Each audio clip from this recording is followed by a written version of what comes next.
Obniżki podatków paliwowych w Polsce zostaną przedłużone przez trwającą wojnę w Iranie.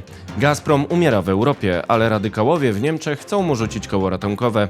Trump bierze się za cieśninę Ormus. Jest 14 kwietnia 2026 roku, nazywam się Wojciech Jakubik, a to jest codzienny przegląd informacji sektora energetycznego i paliwowego Energy Drink. Zapraszam.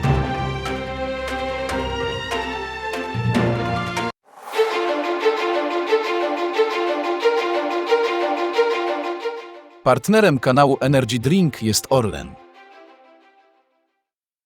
Zaczynamy jak zawsze od informacji dnia.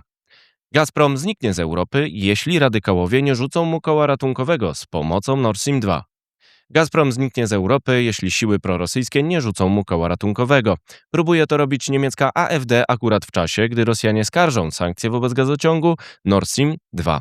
Niemiecki Nordkurier informuje, że spółka Nord Stream 2 AG zaskarżyła sankcje Unii Europejskiej wobec projektu Nord Stream 2, czyli gazociągu z Rosji do Niemiec o tej samej nazwie.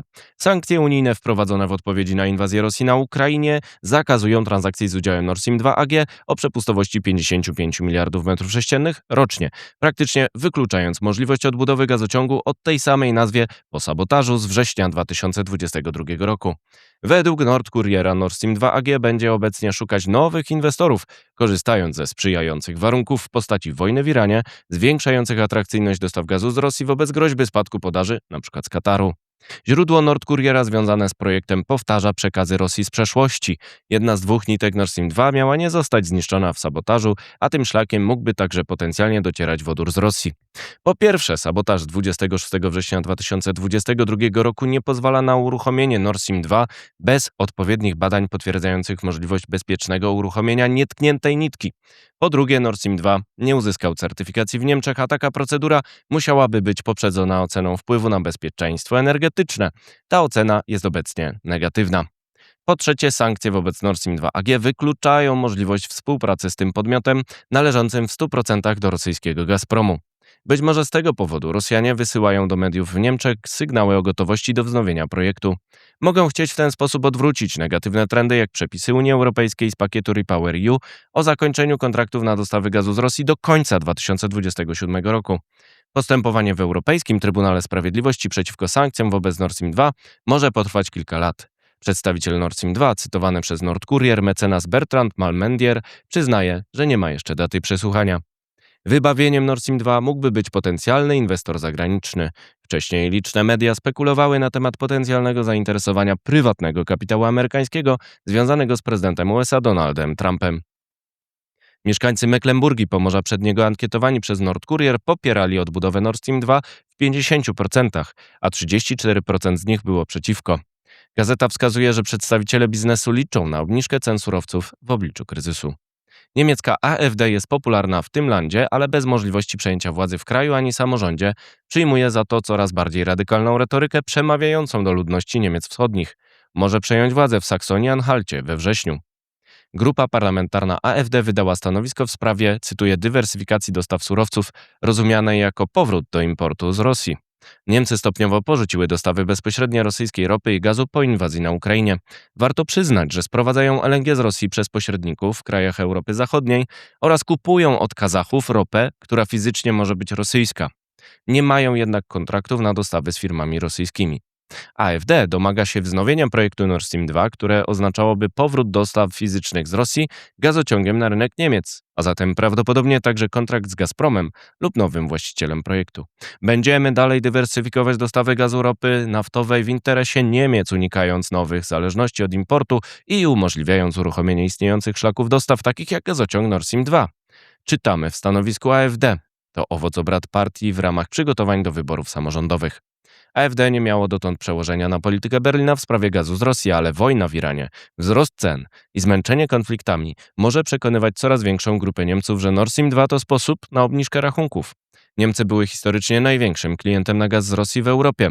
Powrót Nord Stream 2 byłby kołem ratunkowym dla Gazpromu, który znika z kontynentu. Przepisy REPowerEU zakazują jakichkolwiek kontraktów z Rosjanami od listopada 2027 roku. Dostawy gazu z Rosji spadły ze 167 miliardów metrów sześciennych w 2021 roku do niespełna ponad 40 miliardów metrów sześciennych w 2025 roku. Ta tendencja może się odwrócić w wyniku problemów z dostawami z alternatywnych kierunków wywołanych wojną w Iranie.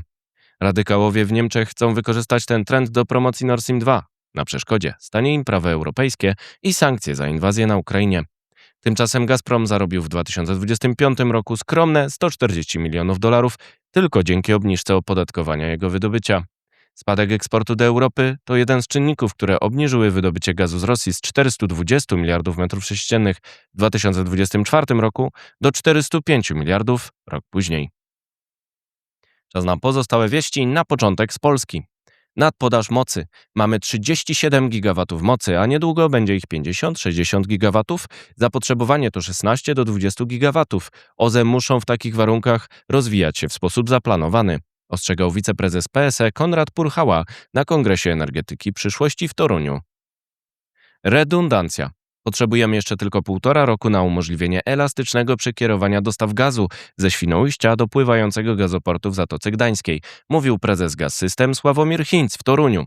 To sposób na ciągłość dostaw w razie ataku na jeden z tych punktów dostaw LNG. Kryzys trwa. Ministerstwo Finansów przedłużyło do 30 kwietnia niższą akcyzę na paliwa silnikowe ze względu na utrzymujący się kryzys dostaw w Iranie.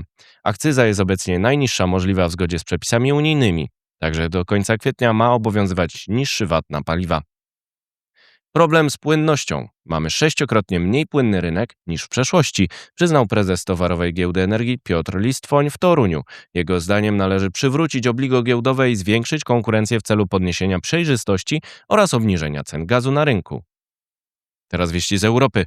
Suwerenność bez paliw. Francja zakazuje pieców gazowych w nowych domach od końca 2026 roku. Ma także silniej promować transport napędzany energią elektryczną. 2 na 3 samochody sprzedawane w tym kraju mają być w 2030 roku elektryczne. To odpowiedź na wojnę w Iranie poprzez zmniejszenie zależności od paliw kopalnych.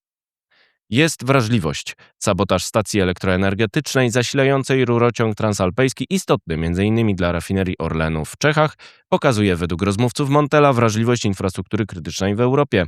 Uszkodzenie pylonu przerwało czasowo zasilanie kluczowej magistrali na ropę spoza Rosji, a więcej na stronie energydrink.today. Lider zwycięskiej Tiszy na Węgrzech, Peter Madziar, odrzuca retorykę Rosji o prawie do terytoriów na Ukrainie i zapowiada zakończenie blokady pomocy wojskowej z Unii, choć nie chce w niej partycypować. Ostrzega, że odchodzenie Węgier od surowców rosyjskich zajmie trochę czasu. Dywersyfikacja musi zostać wzmocniona, ale nie stanie się to z dnia na dzień, powiedział. Jeszcze wieści ze świata. Układ w Wenezueli. Amerykański Chevron podpisał 2 umowy o wymianie aktywów naftowych oraz rozwoju wydobycia gazu w sektorze wenezuelskim. Współpraca z PDVSA SA możliwa po usunięciu Nicolasa Maduro ma zwiększyć podaż węglowodorów, w tym ciężkiej ropy. Znikająca ropa. Według danych Bloomberga produkcja ropy naftowej OPEC spadła w marcu o 7,56 miliona baryłek dziennie.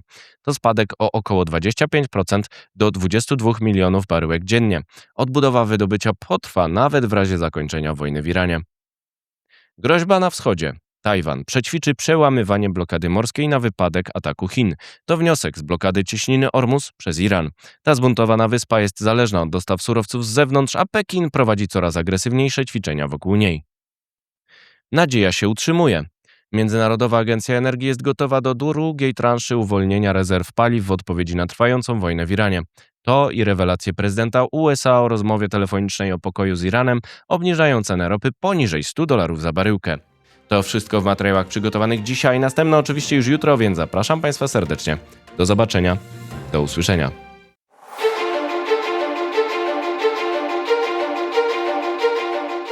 Partnerem kanału Energy Drink jest Orlen.